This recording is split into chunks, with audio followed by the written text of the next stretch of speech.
You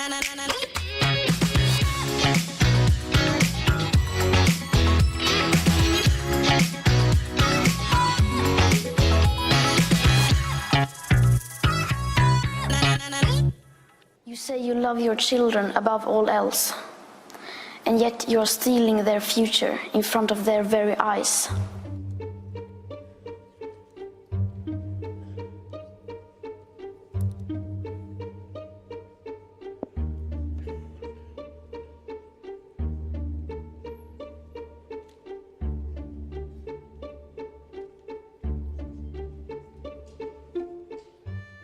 The year 2078, I will celebrate my 75th birthday. If I have children, maybe they will spend that day with me. Maybe they will ask me about you. Maybe they will ask why you didn't do anything while there still was time to act. Until you start focusing on what needs to be done rather than what is politically possible, there is no hope. We cannot solve a crisis without treating it as a crisis. We need to keep the fossil fuels in the ground, and we need to focus on equity. And if solutions within this system are so impossible to find, then maybe we should change the system itself.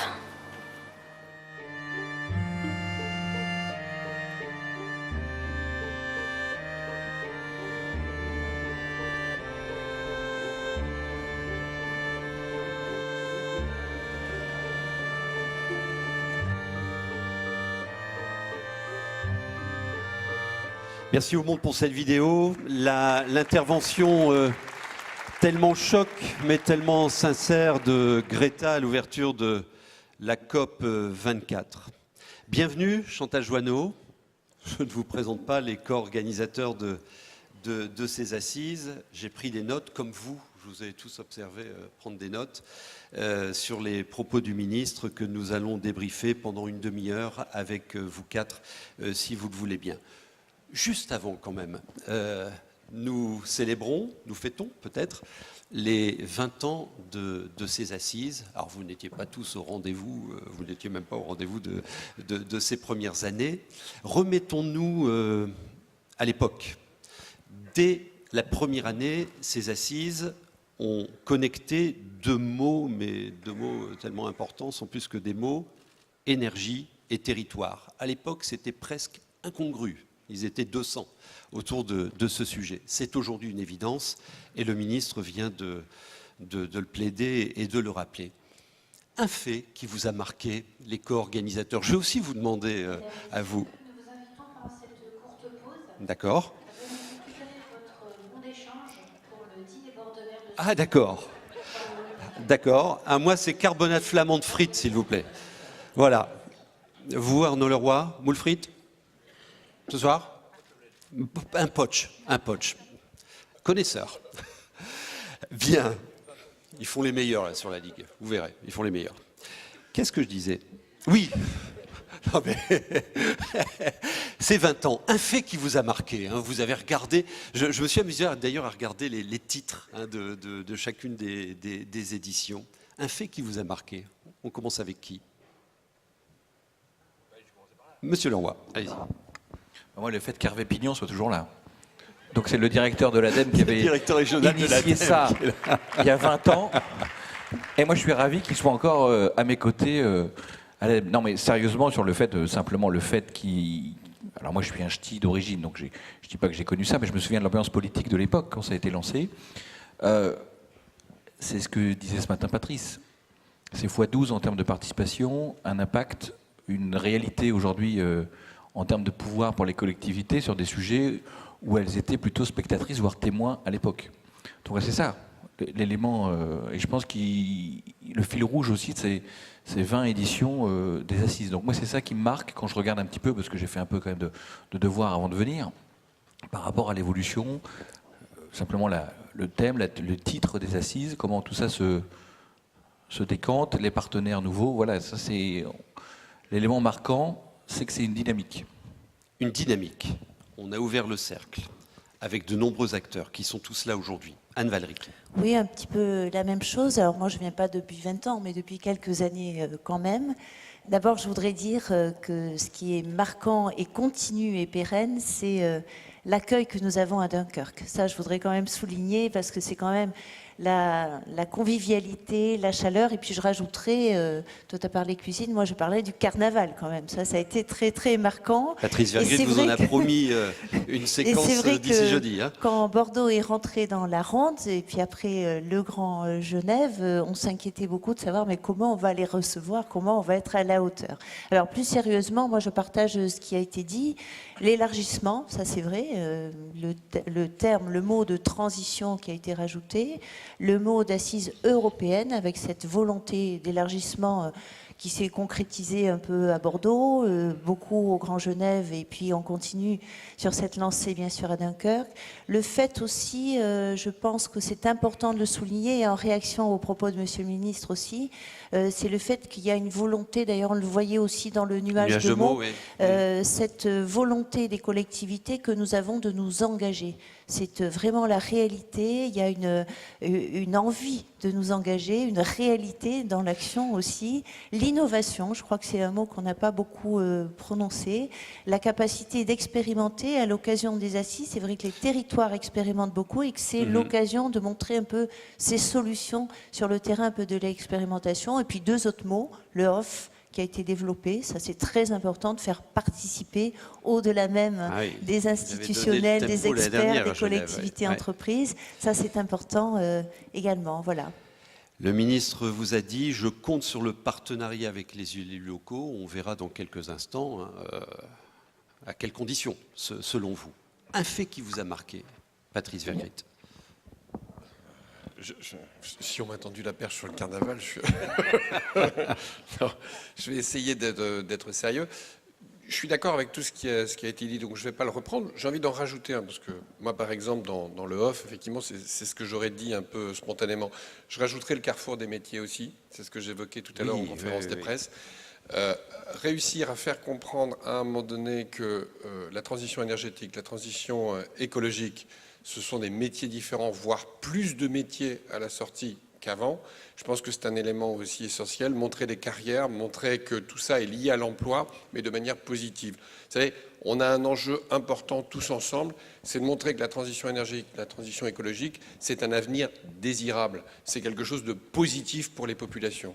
Aujourd'hui, ce qui me frappe dans la population, c'est le sentiment que l'avenir sera pire qu'aujourd'hui. Et ça, on doit le combattre. Et donc, la transition énergétique et écologique, ça fait partie des choses qui font peur à la population. Si on arrive à dire, mais non, tout ça, en fait, c'est positif, c'est plus d'emplois, c'est un emploi différent, c'est aussi une qualité de vie différente. Vous savez, vous êtes dans la ville du transport public gratuit ici. C'est une mesure fondamentale sur les questions de transition énergétique et écologique, mais ça donne du pouvoir d'achat à la population. Et si vous allez interroger les Dunkerquois, faites-le tous. Demandez ce qu'ils pensent du bus gratuit aujourd'hui. Vous verrez qu'ils diront tous que c'est un changement de vie positif. Je pense que les assises ont été aussi porteurs de ça. On a une table ronde là-dessus jeudi matin. On leur donnera d'ailleurs la parole aux Dunkerquois. Premier retour d'expérience. Alors vous êtes entrés dans la danse. Je vais terminer avec Chantal Joanneau. L'année dernière, le Grand Genevois. Bon, mais vous avez le recul de ce que ces assises ont construit, parce qu'on a produit d'année en année à ces assises un fait qui vous a marqué. Alors évidemment, il y a 20 ans, j'étais pas à Dunkerque, j'étais né quand même, mais il y a 20 ans, j'avais 20 ans, voilà. Et lorsque j'avais 20 ans, j'étais élève ingénieur à Lyon et j'avais fondé une association de développement durable. Et je peux vous dire qu'à 20 ans, on était des extraterrestres. Et pourtant, si à 20 ans, on n'a pas envie de changer le monde, enfin, je ne sais pas à quel moment on peut l'avoir. Et on lisait Le Monde diplomatique, on vendait du café Max Havelaar à la cafette, etc. Et il y avait relativement peu d'écho, il y a 20 ans, auprès des étudiants. Aujourd'hui, c'est ce fait qui évolue. À la fois le terme, passer de l'énergie à la transition écologique, passer d'un sujet technique à un sujet de société. Et puis, cette prise de conscience massive par la population, que finalement c'est pas le sketch qui était avant la première séquence qui a eu lieu très comique. Si tout le monde rigolait, c'est parce que tout le monde a compris ce qui se passe en fait. Et ça, je pense qu'il y a 20 ans dans le grand public, j'espère que vous diffuserez la vidéo, tout le monde n'avait pas cette culture de la compréhension de ce qui se passe dans notre monde. Une bonne compréhension partagée. Alors Chantal Joanneau, vous avez été présidente de l'ADEME, vous avez été vice-présidente d'une région, secrétaire d'État à l'écologie, à la tête de cette commission, à différents postes de l'exécutif, du législatif, de grandes organisations, des territoires. Vous avez aussi agi sur ce sujet. Un fait qui vous a marqué, vous? Il y en a beaucoup. Non, il y a 2 faits qui m'ont marqué. Allez-y. Le premier, c'est pour rebondir un petit peu, il y a 20 ans, c'était une affaire d'experts. Il y a eu quelques collectivités qui ont commencé à s'engager, mais finalement, l'esprit dominant, c'était que les questions énergétiques et la transition, c'était une affaire d'experts et c'était forcément centralisé. Et je me souviens que la bascule, elle date d'il y a peu. Il y a peut-être même pas 10 ans, et j'ai moi-même, en tant qu'élu, porté des discours où j'étais convaincue qu'il fallait rester centralisé et que de donner les clés au territoire n'était pas nécessairement la bonne solution, qu'on pouvait expérimenter sur les territoires, mais pas leur donner complètement les clés. Et aujourd'hui, c'est une évidence que les territoires ont plus d'avance et plus de capacité à faire qu'un système centralisé. Donc ça, c'est vraiment la première chose. Et le deuxième élément, c'est la place des citoyens dans le débat. En 2007, quand on fait le Grenelle de l'environnement, on débat avec des acteurs de la société civile, très très peu avec les citoyens. Et c'est un peu le politique et les acteurs de la société civile qui tirent le reste de la société. Et aujourd'hui, quoi qu'on en dise, il ne faut pas se tromper sur l'analyse du contexte actuel, ce sont les citoyens qui tirent le reste de la société. Très bien. Et ça parle pour la construction des années à venir, éclairée des mots que vous avez exprimés. Vous nous avez aussi envoyé plein de questions, on les regardera également. Alors on va faire 2 choses jusqu'à 11h30. Quelques questions à vous poser tout d'abord, madame, et ensuite je vous demanderai, les territoires, de réagir à ces propos du ministre, ces propositions même, et voir comment on peut avancer. Puisque ces assises doivent produire jeudi, on va faire une synthèse de tout ce que vous aurez exprimé et échangé. Chantal Joanneau, vous étiez à la manœuvre du grand débat public courant 2018 pour nourrir la PPE. Alors j'ai noté 3 mois de boulot à peu près, de consultation, il y a eu du boulot après. 8000 personnes qui ont participé à près de 90 réunions publiques, 193 cahiers d'acteurs, près de 700 questions, près de 600 avis qui ont été déposés. Est-ce que vous avez retrouvé vos petits dans la PPE? Dans le projet, en tout cas, dans l'esquisse de la PPE. Question suivante? Non, on va commencer par là. Non, on va commencer par là. On va commencer par là parce que, information importante, on a donc entendu que cette PPE allait entrer dans les jours à venir dans son parcours réglementaire, qui va prendre du temps, ok. Bon, donc là, c'est le moment de bien pointer les sujets, quoi. C'est le moment de bien les pointer. Alors d'abord, on va commencer par dire ce qu'est un débat public, parce que ce n'est pas évident pour tout le monde. Un débat public a pour objectif d'éclairer le décideur. Il n'a pas pour objectif de décider à sa place, il a pour objectif d'éclairer le décideur. Donc on cherche à avoir la représentation la plus diverse de tous les points de vue et de faire une photographie la plus sincère de ce que pensent les personnes, de leurs interrogations, de leurs inquiétudes. Et sur cette base-là, le décideur ensuite pourra choisir. Il a l'obligation de répondre à l'ensemble de nos recommandations. Il n'est pas obligé de les suivre, mais il a l'obligation de répondre à l'ensemble de nos recommandations. Alors la PPE, c'était le premier grand débat sur effectivement la transition énergétique. C'était la première fois qu'on faisait cet exercice. Ça n'a pas été un exercice très facile, parce que côté gouvernement, c'était aussi la première fois. Et ça a été un débat extrêmement riche. Voilà les conclusions du débat. Partout sur le territoire. Et contrairement à ce qu'on peut entendre, parce qu'on a tendance à penser que si on fait des débats publics ouverts, ça va être, j'ai entendu ça assez récemment, le café du commerce. et que nos concitoyens ont des souhaits contradictoires. En fait, quand on fait un débat public, nos concitoyens développent des visions de la société. Et on est très surpris en général de la cohérence des visions de société qui sont proposées par nos concitoyens. Donc sur la PPE, typiquement, grand consensus autour des objectifs, autour du principe de la transition énergétique, autour même d'ailleurs des objectifs qui avaient été fixés globalement dans la loi de 2015, avec une conviction qui était que finalement il ne fallait pas revenir sur ces objectifs de la loi de 2015 parce qu'il faut de la continuité dans les politiques publiques. Deuxième élément, alors, qui a été là unanime, on ne comprend pas qui fait quoi. On a besoin d'une vraie clarification sur le qui fait quoi dans la transition énergétique. Troisième élément, très fort, la territorialisation. S'il y a bien un élément qui fait consensus, c'est la nécessité que la transition énergétique se conduise sur et par les territoires. Ouais, c'est très fort dans le canton Et puis, le dernier élément qui est vraiment d'actualité et qui a été...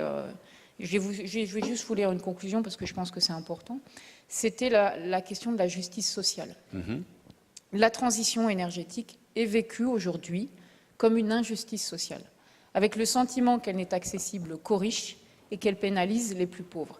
Et je vais juste vous reprendre justement dans les conclusions, page 75, comme le montrent les études sur les effets redistributifs d'une hausse des taxes sur les carburants, les classes de revenus inférieurs sont beaucoup plus affectées que les autres par une hausse de la fiscalité environnementale, en particulier sur les carburants dans le semi-rural et le rural.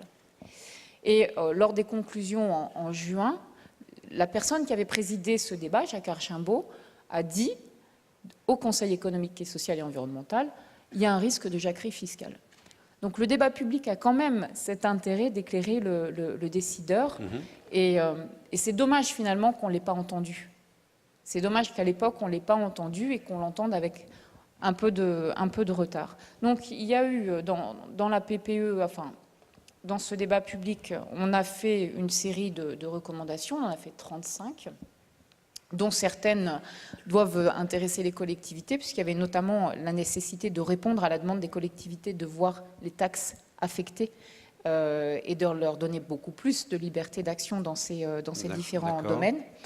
Or, la décision aujourd'hui, on va voir ce que sera la PPE, parce qu'à ce stade, la réponse du gouvernement a été un décret en 7 articles, une décision en 7 articles extrêmement courte, donc qui finalement, aujourd'hui, c'est pas très clair sur ce que le gouvernement en a réellement retenu. Sur ce point précis, je m'adresse aux élus. Est-ce que vous avez senti une inflexion dans les propositions de François de Rugy à l'instant, de l'affectation des taxes? Qui veut parler là-dessus? Monsieur Vergrit? Sujet majeur. Hein. Oui, sujet majeur, oui. J'ai senti en tout cas une volonté de discuter, c'est exactement ce qu'il a dit, et de dialoguer. Je crois même que Ronan, au nom des collectivités locales, est en train d'entreprendre le ministre sur cette question actuellement. Le sénateur Le Dantec, voilà, qui voilà, était là, ouais. tout à fait. Oui, j'ai senti une ouverture. J'ai le sentiment que le gouvernement, l'État, a compris que, parce que j'ai entendu dans le pacte qu'il voulait faire avec les collectivités, que sans les collectivités, n'arriverait pas à sensibiliser la population à ces questions. Et que donc, si on veut mouiller les collectivités, il faut leur donner les moyens. Moi, en tant qu'élu local, tu ne me donnes pas de moyens, je ne t'aide pas. Voilà, je fais mes politiques publiques. Si tu ne me donnes pas de moyens, je ne t'aide pas à faire passer un message. C'est normal, tu te débrouilles. Voilà, moi, j'ai déjà mes problèmes et mes politiques publiques, donc je les assume. À un moment donné, s'il y a un pacte, il a dit à un moment donné, est-ce qu'on est prêt à signer en bas, c'est-à-dire pour ne pas attaquer le soir, mais évidemment, tous les élus locaux diront oui à ce pacte-là. On ne demande qu'à défendre cette idée. Faut-il encore qu'on nous donne les moyens? Pierre-Jean Crast. J'ai écouté le ministre comme tout le monde, mais je pense que sur le fond, il a envie de continuer à travailler dans cette direction. Mais en réalité, lui-même l'a dit, il n'y a pas le compte. Lorsque la taxe supplémentaire apporte 2,3 milliards, il disait il en a fait que 600 millions. Et c'est ce qui est revenu dans le débat. Il a dit les gens sont d'accord de payer quand ils savent où va l'argent. C'est ce principe. Nous, dans nos collectivités, le tarif de l'eau finance l'eau. La taxe d'ordures ménagères finance les efforts sur le tri sélectif, etc. Ce principe de taxes dédiées, les taxes pigouviennes là, qui financent les externalités externes, les gens sont d'accord à condition qu'il n'y ait pas une suspicion qu'une partie de cet argent serve à payer la taxe d'habitation qui a été exonérée, qu'elle finance autre chose. Donc vous Dès lors tiendrez qu'il y a bon une là-dessus. transparence. Oui, moi personnellement, je soutiens absolument la réintroduction de cette taxe et puis dans des proportions supérieures, mais à condition qu'il y ait une transparence sur ce discours pour que les gens soient pris au sérieux et je pense que très largement les gens sont capables d'entendre cela. Bon, donc vous avez entendu ce matin une ouverture, mais c'est pas signé, mais c'est une clé de voûte indispensable pour vous, collectivité. Ok. Ça va? Je reviens vers vous sur rapidement, parce que j'ai plein d'autres questions à vous poser, sur les autres productions de ce débat pour nourrir cette PPE. On est au carrefour aujourd'hui. Il y avait, dans les autres productions de ce débat, il y a la question évidemment du nucléaire. Elle a pas monopolisé le débat, loin de là. Loin de là. Et elle l'a monopolisé par certains aspects, parce que le gouvernement finalement lui-même l'a mis dans le débat, mais nos concitoyens disent grosso modo, il faut réduire la part du nucléaire. Il faut la réduire, il faut tenir l'objectif des 50%. Et c'est extrêmement intéressant. On a fait un G400. On a tiré au sort 400 citoyens qu'on a réunis une journée entière, qui avaient été formés avant. Et on les a interrogés avant et après autour de certains sujets. Et notamment sur cet objectif de 50%.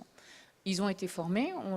Des experts leur ont expliqué que techniquement, on ne pouvait pas à ce stade tenir le fameux objectif de 2025. Et à la fin de la journée, ils étaient plus nombreux à voter pour le maintien de l'objectif que pour son abandon. Parce qu'ils considèrent que c'est un message politique extrêmement fort, que c'est une marque d'engagement et qu'il faut cesser dans notre politique de remettre en question les engagements qu'on a pris au préalable. Et en matière de transition énergétique, si on n'a pas une trajectoire commune qui est effectivement stable dans le temps et qui donne à voir à l'ensemble de la société vers où on va, si on change de trajectoire à chaque fois qu'on change de gouvernement, bien effectivement, on prend du retard et effectivement, on noie les messages. Alors, donc ça nourrit, et merci de le rappeler, cette PPE avec des points de force très importants. Et puis, il y a ce qui s'est passé ces derniers mois dans notre pays qui a révélé des grands écarts. Des grands écarts entre les postures d'un État, et des territoires qui sont inlassablement à la manœuvre, un grand écart entre le temps long des transitions, le temps court de mon porte-monnaie.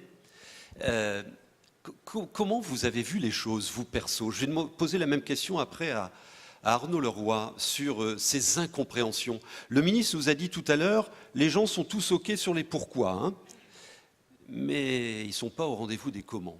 Comment vous expliquez les choses? Et après, on va voir, avec ce que vous pouvez faire, vous les territoires, comment réduire ces grands écarts. Je pense qu'il y a deux éléments. Le premier élément, c'est la confiance. C'est ce qui a été dit juste avant, c'est la confiance. Vous nous dites qu'effectivement, tout ça sert à financer la transition énergétique et qu'on y va, mais finalement, on n'a pas confiance. Parce qu'on voit bien que cette taxe carbone, elle ne sert pas majoritairement à financer la transition énergétique. Donc ça, c'est le premier élément, mais c'est un élément qui n'est pas propre à ce gouvernement. C'est un élément, effectivement, qui est un héritage de plusieurs années. Le deuxième élément qui me semble absolument fondamental, c'est que pour nos concitoyens, comment analyser ce mouvement? Pour nos concitoyens, ceux qui se sont exprimés, il y a une erreur majeure à dire que tout ça va passer parce qu'on va faire de la pédagogie. Et c'est une vraie mise en garde. Cette idée que les décideurs aujourd'hui, par un débat public, font de la pédagogie parce que leurs décisions sont bonnes contre la population, c'est une erreur majeure. Aujourd'hui, on est dans un phénomène inverse. On a une population qui fait de la pédagogie à l'ensemble des décideurs. Et si on n'a pas les oreilles ouvertes, si on ferme le débat, si on n'a pas les oreilles ouvertes, si on ferme le débat, eh bien c'est un mouvement qui inévitablement va se durcir et va s'amplifier. Donc il faut être à l'écoute. Ah, bah tiens, juste dans 2 minutes vers vous, Arnaud Leroy. On a rencontré hier un pédagogue. Ce qu'on a fait là, la semaine dernière, on s'est baladé sur la communauté urbaine et on est allé voir les gens pour leur parler de leur vision des transitions. Ces personnes nous ont dit plein de choses et on va les entendre pendant les 3 jours. On a rencontré un gilet jaune du Carrefour des Parapluies. Carrefour des Parapluies, c'est pas loin. Écoutez-le, écoutez sa pédagogie. C'est pile dans ce que vous venez de dire, c'est un hasard, hein. Écoutez-le.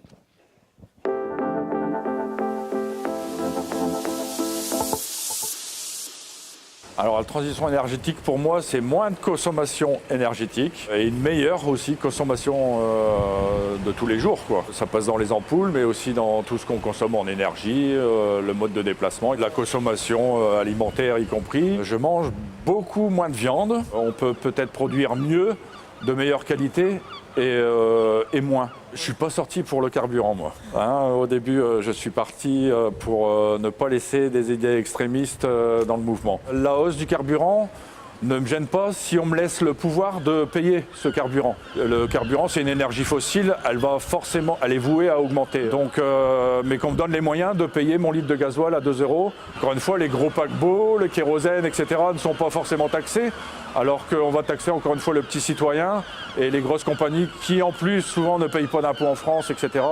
On ne les taxe pas. Si on attend que le gouvernement agisse pour une transition énergétique, je pense qu'on peut encore attendre longtemps. Donc à nous d'agir directement, localement et tous les jours. La transition écologique, c'est penser global et agir local, hein. Donc agissons localement, par nous-mêmes, tous les jours, dans nos actes de consommation, dans nos actes de production. Le gouvernement devrait axer les priorités sur un développement des énergies renouvelables. On a un territoire qui est propice à ça, spécialement dans le Dunkerquois. On a les industries, on a les cerveaux, on ne donne toujours pas cette direction-là. Là, on parle de construire des EPR, mais toujours pas d'hydroliennes, ni d'éoliennes, etc. Donc ça va pas vraiment dans le bon sens. À nous on est dehors pour ça aussi, hein. Ouais. C'est ça la pédagogie des personnes que nous devons entendre aujourd'hui. Je ne savais pas que vous alliez nous dire ça, mais j'avais ce sujet sous le coude. C'est bien de le passer tout de suite. Il y a 2 messages, hein. Il y a le message de l'injustice vécue. C'est quand il dit, écoutez, les gros pollueurs, finalement, ils ne sont pas taxés, alors que nous, petits, nous sommes taxés. C'est ce message d'injustice qui est sorti très fortement dans le débat public sur la PPE.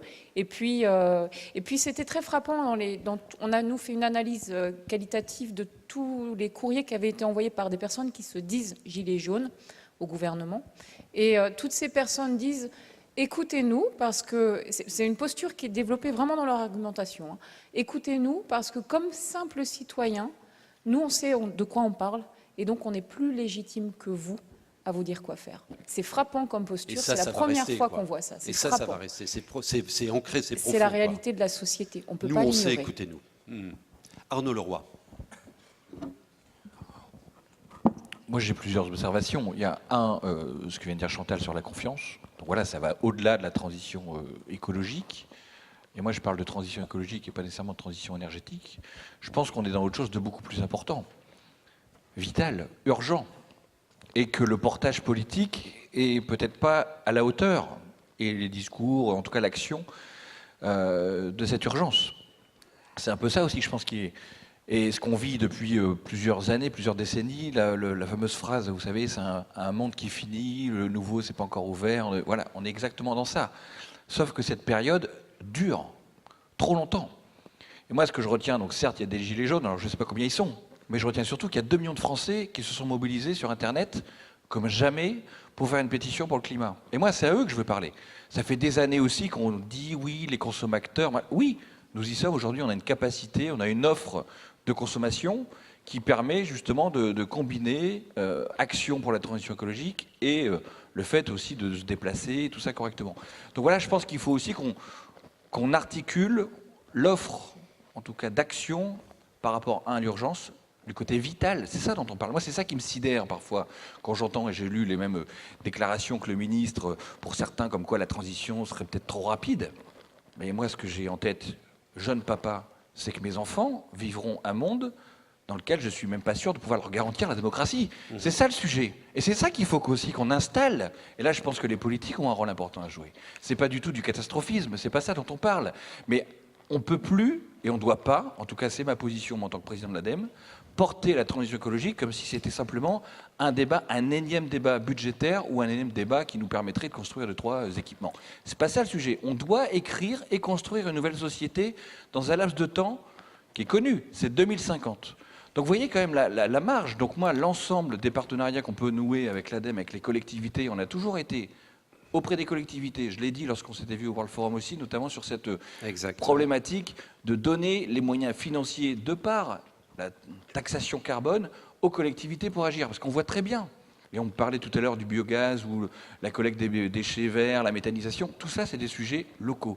L'acceptabilité, c'est des sujets locaux. Donc la transition ne se fera pas sans acceptabilité, et l'équation, elle est locale, territoriale. Et là, les élus, quelle que soit la strate, on parle de PCI comme une agglomération, la région, qui est devenue quand même l'élément pilote dans tout ça, par les schémas, doivent être mises en avant. Alors c'est important ce que vous dites tous les deux, parce que, bon, ok, territoire à la manœuvre, ça, ces assises le prouvent, le plaident depuis plusieurs années. Ça fait 3-4 ans qu'on commence à flirter avec l'idée de l'implication du citoyen, hein, pas plus. Hein. Mais là, vous nous dites, non, c'est pas l'implication, c'est la contribution, c'est lui qui sait, et c'est lui qui doit dire. Alors, comment vous allez composer, je vous pose la question à tous les trois là, sur le terrain. Et après, on aura un dernier point, c'est concrètement, qu'est-ce que vous répondez au ministre, quelles sont vos demandes? J'ai bien entendu, Patrice Vergrit, si tu m'aides pas, moi j'irai pas. Okay, donc, il doit vous aider sur quoi? Mais là, juste là-dessus. Ça nous pète à la figure, ça. Ouais, mais je pense qu'il faut aussi faire attention aux citoyens tout-puissants qui sait tout. Je pense qu'il y a un élément aussi important, c'est que le citoyen doit agir. Donc prendre en main aussi sa responsabilité. Je pense que c'est ça aussi dont, en tout cas, moi, c'est le discours que je porte sur la responsabilité aussi des uns et des autres. On parle de mobilité, par exemple. La mobilité nouvelle, si vous regardez ce qui se passe dans certains endroits, les expérimentations mettent au cœur, par exemple, du bénévolat pour assurer du transport par camionnette, estafette, tout ça. Donc on voit très bien que le citoyen a un rôle d'acteur plus qu'aussi de prescripteur. Donc il faut qu'on arrive à avoir ces deux données-là. Et moi je pense que c'est essentiel dans le débat qui s'ouvre. C'est pas simplement je dis et toi tu fais, c'est je dis et je participe. C'est important. Tout à fait. Tu veux dire, tu vas participer et on va faire ensemble. Important. Madame, messieurs les élus, comment vous composez avec ça? Oui, d'abord, par rapport à tout ce qui a été dit, moi je partage totalement l'analyse et la vision qui vient d'être exprimée à la fois sur la nécessité d'avoir cette confiance qui soit relentie et puis cette nécessité absolue dans laquelle on est d'être, nous les élus, et aujourd'hui le gouvernement, dans une position vraiment d'écoute. Alain Juppé à Bordeaux, les cahiers de doléances, il les a appelés les cahiers de doléances et d'espérance, de façon à donner la capacité aux gens, non seulement de dire, voilà, je ne suis pas content, voilà ce qui ne va pas, mais aussi qu'est-ce que je propose de faire. Si je reste sur le thème de la transition écologique, c'est vrai que ce paradoxe qu'on a d'un côté avec les gilets jaunes, le démarrage, en tout cas ce qui a prévalu au démarrage, et ces 2 millions de signatures recueillies sur Internet en un temps record, pour, vraiment qui est parti du citoyen et qui dit dans son message l'État ne fait pas suffisamment. Aujourd'hui, il faut absolument qu'on aille plus vite, qu'on aille plus loin, etc. On est un peu dans ce paradoxe. On a sur les territoires, dans les collectivités, des moyens d'action pour donner envie à nos concitoyens d'être à leur écoute d'une part, mais aussi leur donner la capacité d'être acteurs directement. Je vous donne le dernier exemple parce qu'il date d'il y a une semaine, même pas, vendredi dernier. Nous avons lancé, Alain Juppé a lancé le budget participatif. Alors, certes, on n'est pas la première ville, la première collectivité, évidemment, il y en a 80 à peu près en France, dans des petites villes, des grosses, des moyennes, des très grosses comme Paris. Et nous, on a décidé de le lancer sur le thème justement de la transition écologique, énergétique, du développement durable, parce que là, c'est donner l'occasion, en plus déjà de tout ce que nous faisons localement à Bordeaux, à nos concitoyens d'être vraiment dans l'action et de construire leur projet et de le réaliser dans les 2 faisant et de les aider à concrétiser ces projets. Je pense que c'est en donnant envie, Ouais, et c'est c'est des aussi, mécanismes comme ça. Ouais. oui, mais c'est aussi en étant, comme ça a été dit, dans des messages un peu positifs, c'est-à-dire en quoi de D'accord. m'inscrire, moi, citoyen, dans la transition écologique, ça peut faire que ma vie D'accord. va être meilleure, ma santé va être meilleure, ça va créer des emplois, ça va permettre de maintenir ou de développer la qualité de vie sur mon territoire, etc. Messieurs, Vergrit, Crast, Monsieur Vergrit. Je partage. Je ne voudrais pas qu'on ait le sentiment que la crise des Gilets jaunes est une crise de la transition énergétique ou transition écologique. Ce serait une énorme erreur. Bon, ça a été un des points de départ. Oui, oui, ça a été le Crispé, point de quoi. départ. Ça a été, Un des points de ça a départ. été une occasion, on va dire. Une occasion. La crise était là. Je me souviens avoir écrit une tribune encore il y a 2 ans qui s'appelait « Une colère sourde qui monte ». Pour parler de ce qui se passait ici sur le territoire d'un Gargoire. La colère était sourde, maintenant elle est plus sourde, elle est dans la rue. C'est ça la nouveauté, mais c'était en germe, c'était une crise démocratique, c'est la confiance, la logique de la confiance, la logique de l'injustice sociale, le sentiment d'être dans un monde injuste, voilà. Ça monte, et à un moment donné, ça vient dans la rue. Il y a une crise du collectif aussi.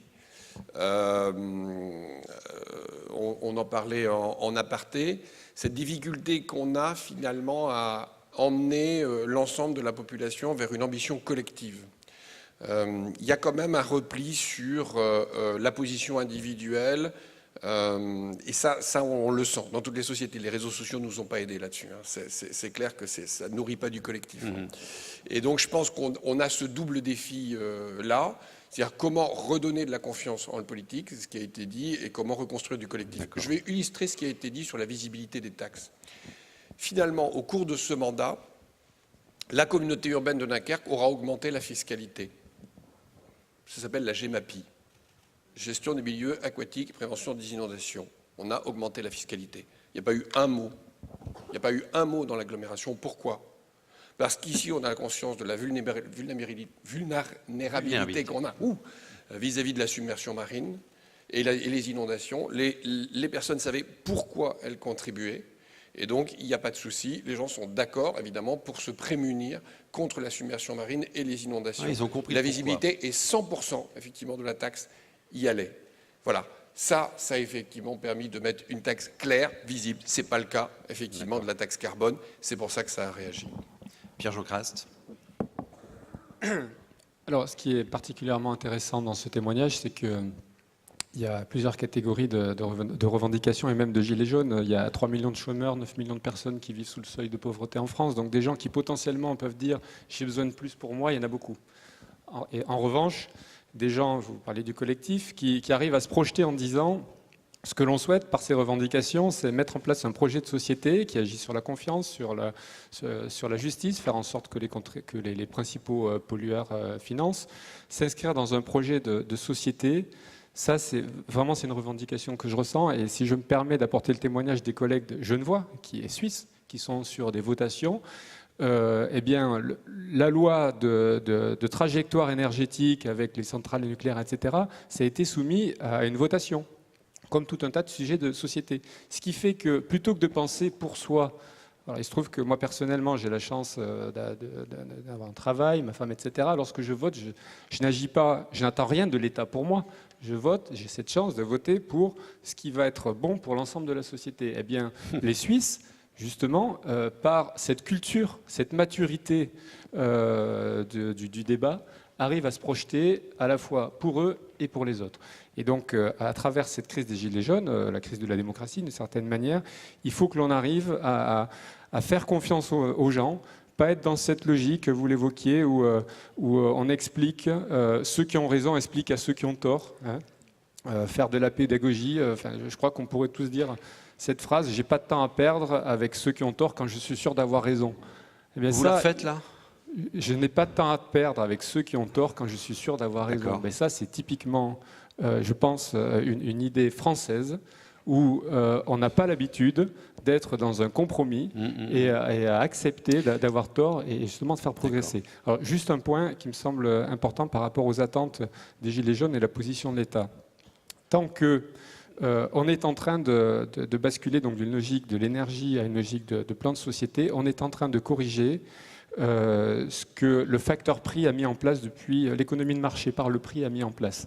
Lorsqu'on revient à une économie de proximité, lorsqu'on revient à des économies circulaires, eh bien on combat, et je pense que ça doit être l'une des utilisations de la fiscalité carbone, on combat des aberrations. Tant que ce sera plus facile d'acheter la clé USB qui vient de Chine et qui arrive en conteneur ou en avion plutôt que d'aller la chercher chez le buraliste, tant que ce sera plus facile d'aller voir un concert en avion à Londres plutôt qu'en train à Paris, eh bien on aura des aberrations qui vont contre le bon sens. Alors ça, c'est un beau débat, hein. On n'a pas le temps de le mener, mais comment faire admettre ces aberrations et les réponses à y apporter?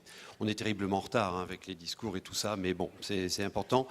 Une dernière question aux élus, je conclurai avec vous, madame. François de Rugy vous dit « Nous allons faciliter les initiatives locales ». Chiche. On a bien compris qu'il y a une bataille sur l'affectation des taxes. Quoi d'autre ?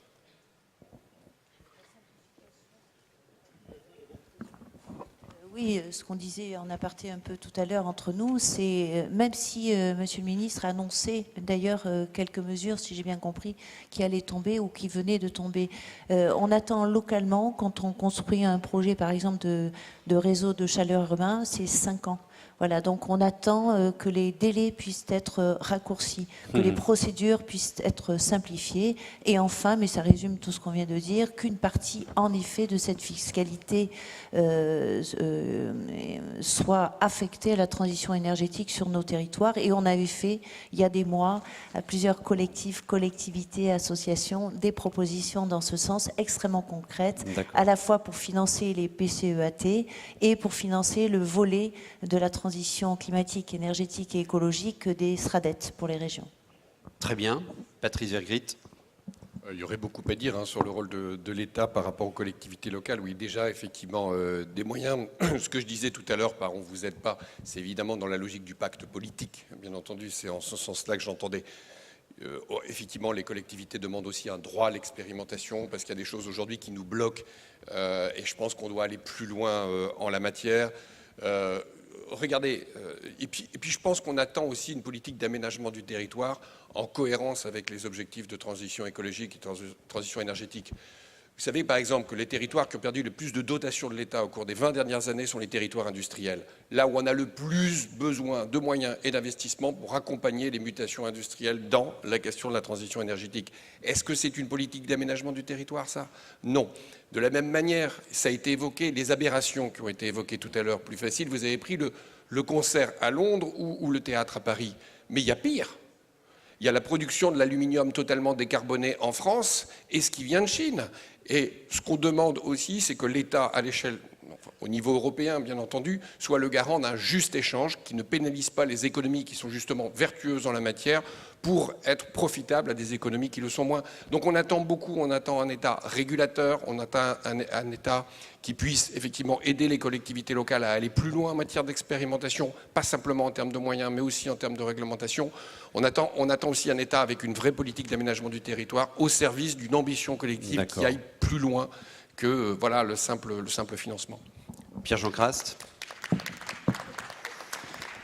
Alors, personnellement, ce que j'attends de l'État, je constate que depuis 20 ans, lorsque l'État est prescripteur, ça nous aide quand même. J'entends les demandes de simplification et j'approuve, sans réserve. Ceci étant, lorsque l'État prescrit, par exemple, la RT 2020, les différentes réglementations qui obligent à changer les comportements, ben nous, ça nous aide.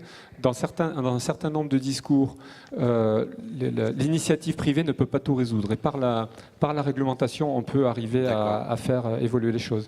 Deuxième élément, et notamment dans la réduction de la consommation à la source. Lorsque à Noël, on donne un cadeau à son enfant et que le Spider-Man il est dans un emballage, dans un deuxième emballage et un troisième emballage, là il y a un vrai souci de réduction à la source et je pense qu'il n'y a que l'État par le prescriptif qui peut nous aider. Et au niveau local, il y a deux choses.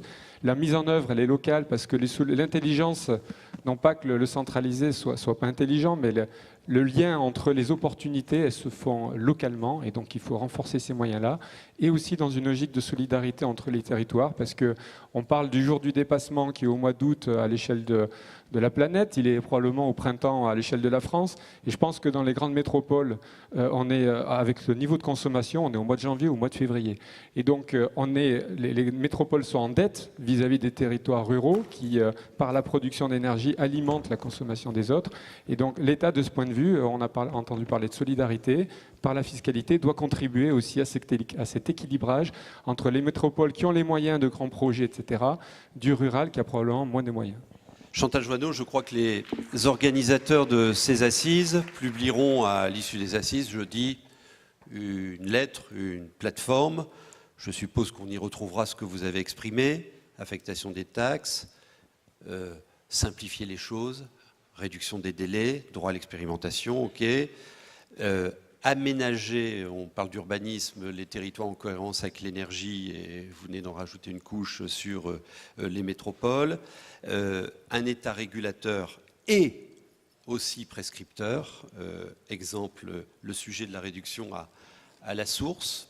Quand vous entendez, vous qui avez animé ce grand débat, et finalement qui êtes préoccupé par la connexion de l'expression des citoyens par rapport à tous ceux qui sont à la manœuvre, comment vous entendez ça ?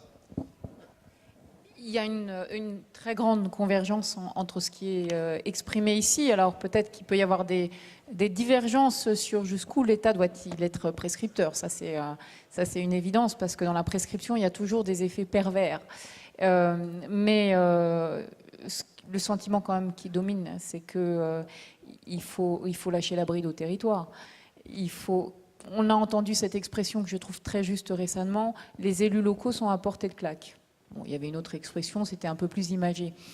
Mais ça a quand même une immense vertu, c'est qu'ils sont pleinement responsables de leurs actes et qu'ils savent mieux que quiconque comment faire.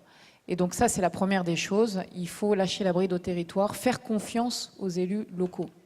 Parce que quand on dit souvent, on dit tout le temps, mais c'est pas normal, nos citoyens ne font pas confiance au gouvernement. Mais on a des preuves tous les jours que les gouvernements ou le gouvernement ne fait pas confiance aux citoyens. Donc c'est à double sens. Et c'est normal qu'on ne vous fasse pas confiance si vous donnez la preuve que vous-même, vous ne faites pas confiance. Et ça, c'est le nouveau paradigme. Merci beaucoup. Merci à vous. Alors, petit cadeau, allez-y, applaudissez-les. Petit cadeau avant de passer en transition. Hein, pour notre rendez-vous suivant, on va retrouver donc une parole d'un citoyen engagé, là pour le coup, rencontré ici. C'est un prof du collège Boris Vian. C'est dans le coin, et il bosse, enfin il fait des transitions, alors expliquer aux élèves du collège, hein, vraiment un sujet pédagogique récurrent dans ses cours, et ce qui est intéressant, c'est qu'il perçoit vraiment le passage à l'acte des gamins, quoi. Enfin, c'est pas juste on apprend, c'est on fait. Écoutez-le, et merci à vous. Merci.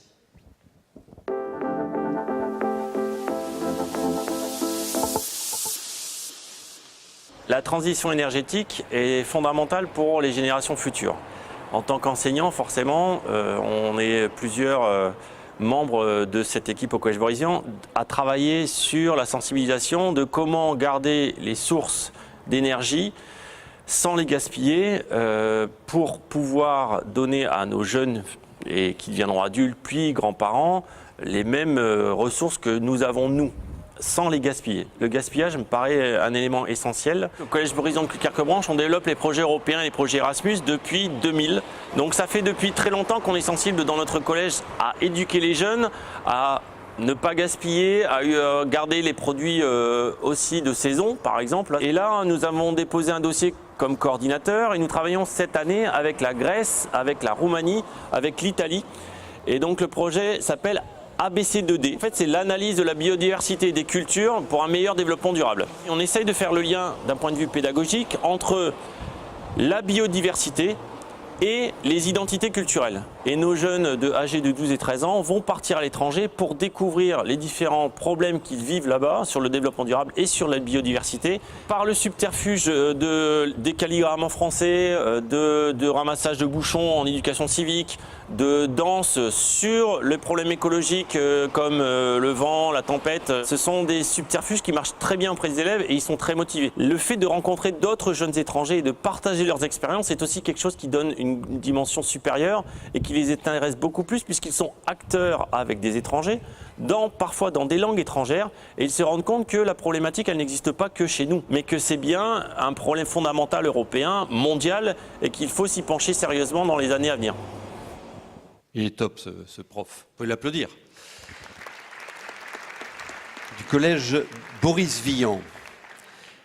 Nous parlons, c'est un bon enchaînement d'ailleurs, de résilience, une petite virgule s'il vous plaît.